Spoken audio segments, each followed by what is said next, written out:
नमस्कार, स्वागत है आप सभी का देश और दुनिया की खबरों में। चलिए आज की प्रमुख हेडलाइंस पर सबसे पहले एक नजर डालते हैं।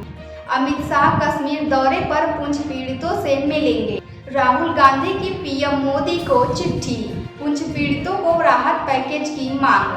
IRCTS घोटाले में बढ़ सकती हैं लालू यादव की मुश्किलें। होटल टेंडर में गड़बड़ी का आरोप। बंगाल की मुख्यमंत्री ममता बनर्जी का पीएम मोदी पर विवादित बयान। सीतापुर में पानी की टंकी गिरने से JEE सस्पेंड। एयर चीफ बोले एक भी डिफेंस प्रोजेक्ट समय पर पूरा नहीं। अमेरिकी कोर्ट ने ट्रंप के टैरिफ पर लगाई रोक। NDA का पासिंग परेड में पहली बार लड़कियों का बैच पास। लखनऊ में कंटेनर ने मारी कार को टक्कर। पहलगाम में मारे गए शुभम के परिवार से कानपुर में मिलेंगे पीएम मोदी। दिन भर की खबरों में आप सभी का एक बार फिर स्वागत है। खबरों में आगे बढ़ने से पहले आप सभी से रिक्वेस्ट है, अगर आप हमारे चैनल पर पहली बार आए तो सब्सक्राइब करें और अगर फेसबुक पर देख रहे हैं तो फॉलो करें। चलिए खबरों को विस्तार से जानते हैं। अमित शाह कश्मीरी दौरे पर पुंछ पीड़ितों से करेंगे मुलाकात। केंद्रीय गृह मंत्री अमित शाह 2 दिन के दौरे पर कश्मीर पहुंच गए हैं। ऑपरेशन सिंदूर के बाद उनका यह पहला दौरा है। वे पुंछ में पाकिस्तान की गोलीबारी से प्रभावित लोगों से मिलेंगे, साथ खानेतर BSF कैंप में जवानों से मुलाकात भी करेंगे। अमित शाह LG मनोज सिन्हा और सिक्योरिटी एजेंसी के साथ मीटिंग करेंगे, जिसमें आतंकवाद विरोधी अभियानों की समीक्षा के साथ साथ 3 जुलाई से शुरू होने वाली अमरनाथ यात्रा की सुरक्षा तैयारी पर भी चर्चा होगी। अगली खबरों में है राहुल गांधी की पीएम मोदी को चिट्ठी, पुंछ के लिए राहत पैकेज की मांग। चलिए बढ़ते हैं अगली खबरों की तरफ। IRCTC मामले में लालू यादव की बढ़ सकती हैं मुश्किलें। होटल टेंडर में गड़बड़ी का आरोप। IRCTC मामले में 23 जुलाई को कोर्ट अपना आखिरी फैसला सुनाएगी। गुरुवार को दिल्ली की राउज एवेन्यू कोर्ट ने सुनवाई के बाद फैसला सुरक्षित रखा है। CBI के एडिशनल डायरेक्टर राकेश अस्थाना ने बताया था, लालू यादव रेल मंत्री थे, तब रेलवे के पुरी और रांची स्थित BNR होटल को IRCTC को ट्रांसफर किया था। इन्हें रखरखाव और इम्प्रूव करने के लिए लीज पर देने की प्लानिंग थी। इसके लिए टेंडर विनय कोच की कंपनी मेसर्स सुजाता होटल्स को दिए गए। टेंडर प्रोसेस में हेरफेर किया गया था। टेंडर की यह प्रोसेस IRCTC के उस वक्त के MD PK गोयल ने पूरी की। आज की अगली खबरों में है बंगाल की मुख्यमंत्री ममता बनर्जी का पीएम मोदी पर विवादित बयान।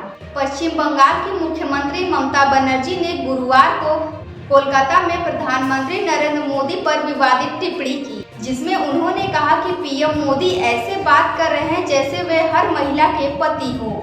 वे अपनी पत्नी को सिंदूर क्यों नहीं देते? हालांकि मैं इस संबंध में बात नहीं करना चाहती, लेकिन आपने मुझे बोलने के लिए मजबूर कर दिया है। पढ़ते हैं अगली खबरों में। सीतापुर में पानी की टंकी गिरी, JEE सस्पेंड। सीतापुर में गुरुवार दोपहर को जल जीवन मिशन योजना के तहत बनी पानी की टंकी अचानक ही गिर गई। हादसे के बाद इलाके में बाढ़ जैसे हालात बन गए। लोगों का कहना है कि तेज धमाका हुआ और टंकी भरभरा कर गिर गई। कुछ सेकंड तक बादल फटने जैसा मंजर दिखा। लोगों के घरों में 1 फीट तक पानी भर गया। घटना गुरुवार दोपहर विकासखंड पहला की ग्राम पंचायत चुनाव की है। इस टंकी से 7 गांव में पानी की सप्लाई की जाती थी। टंकी फटने से ग्रामीणों में गुस्सा है। बढ़ते हैं अगली खबरों में। एयर चीफ बोले एक भी डिफेंस प्रोजेक्ट समय पर पूरा नहीं। Air chief marshal Amarpreet Singh ने गुरुवार को डिफेंस सिस्टम की खरीद और डिलीवरी में हो रही देरी पर कहा कि ऐसा एक भी प्रोजेक्ट नहीं है जो समय पर पूरा हुआ हो। ये सोचने वाली बात है कि हम ऐसा वादा क्यों करते हैं जिसे हम पूरा ही नहीं कर पाते। कई बार कॉन्ट्रैक्ट साइन करते समय ही पता होता है कि ये समय पर नहीं होगा, फिर भी साइन कर देते हैं, जिससे पूरा सिस्टम खराब हो जाता है। आज की अगली खबरों में है अमेरिकी कोर्ट ने ट्रंप के टैरिफ पर लगाई रोक। अमेरिकी राष्ट्रपति डोनाल्ड ट्रंप को फेडरल ट्रेड कोर्ट ने असंवैधानिक करार देते हुए रोक लगा दी है। कोर्ट ने साफ कहा कि ट्रंप ने अपनी शक्तियों का दुरुपयोग किया और संविधान के दायरे से बाहर जाकर ये टैरिफ लगाने की कोशिश की। इसके साथ ही कोर्ट ने ट्रंप के इस कदम को गैर कानूनी भी ठहराया। कोर्ट ने 3 जजों की बेंच ने कहा कि ट्रंप ने international emergency economic power act का गलत इस्तेमाल किया। ये कानून राष्ट्रपति को आपातकालीन में कुछ खास शक्तियां देता है, लेकिन कोर्ट ने माना कि ट्रंप ने इसे बिना ठोस आधार के इस्तेमाल किया। आज की अगली खबरों में है एनडीए की पासिंग परेड में पहली बार लड़कियों का बैच पास। एनडीए यानी नेशनल डिफेंस एकेडमी से 17 महिला कैंडिडेट पास हो रही हैं। इतिहास में यह पहली बार है कि जब 17 महिला कैंडिडेट 300 से ज़्यादा कोर्सों के साथ एनडीए से ग्रेजुएट हो रही हैं। ये भारतीय सेना, नेवी और एयरफोर्स ज्वाइन करेगी। 2021 में सुप्रीम कोर्ट ने महिलाओं को एनडीए की परीक्षा देने की अनुमति देने का आदेश दिया था। इसके बाद 2022 में पहली बार 17 महिला कैंडिडेट का बैच एनडीए में शामिल हुआ। अगली खबरों में है लखनऊ में कंटेनर ने कार को मारी टक्कर। लखनऊ के आलमबाग इलाके में रहने वाला परिवार उन्नाव में सड़क हादसे का शिकार हो गया, जिसमें 3 लोगों की मौत हो गई। तेज रफ्तार टैंकर ने कार में टक्कर मार दी। कार 5 फीट नीचे गड्ढे में गिर गई। कार सवार दादा दादी और पोती की मौत हो गई। ड्राइवर गंभीर रूप से घायल हो गया। उसका लखनऊ के ट्रॉमा सेंटर में उपचार चल रहा है। देर रात शव लखनऊ पहुंचा तो मोहल्ले में मातम छा गया।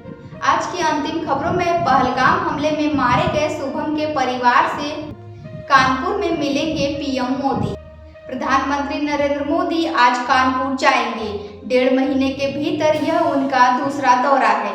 इससे पहले 11 अप्रैल को वाराणसी आए थे पीएम मोदी। कानपुर शहर के 3 बड़े प्रोजेक्ट अंडरग्राउंड मेट्रो, पनकी और नियवेली पावर प्लांट का इनॉग्रेशन करेंगे। यूपी के 47,574 करोड़ रुपए के प्रोजेक्ट का शिलान्यास और लोकार्पण करेंगे। आज की खबरों में इतना ही। कल फिर मिलते हैं नई देश और दुनिया की खबरों के साथ। आप सभी को शुभ संध्या।